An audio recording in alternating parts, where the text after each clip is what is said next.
If a taco and an omelet had a baby, this would be it. Whenever I'm craving something and I don't know what and nothing sounds good, this always hits the spot. All right, we're gonna start with some really good tasting taco meat. So I am using Kinder's taco seasoning because we're not out here doing mystery ingredients. This one is clean and keto friendly. I'll link it below if you wanna try it. My perfect omelet, 2 eggs, no milk. We're not making scrambled soup. Now keep that heat medium low. If your pan is too hot, you're just gonna make brown, rubbery regret. So we're gonna let this cook slow with the lid on, and that's how you get it soft and not dry.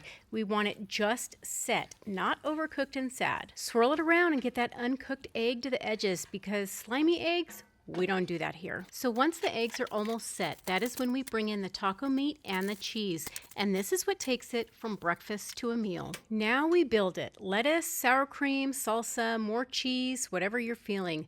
You can keep it carnivore with just meat, eggs, and cheese, or you can level it up with all the taco toppings.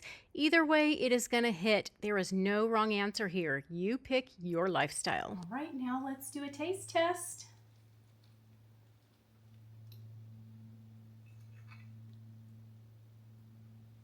Does that not look delicious?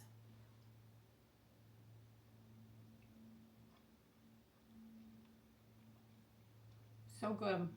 This omelet is perfect any time of the day for breakfast, lunch, supper. I can't tell you how many times I've made this for supper and everybody is happy. So if you're craving something and you don't know what, try making a Spanish omelet. You'll be pleasantly surprised. All right, y'all, thanks for joining me. I will be back again next time with more simple recipes. Bye.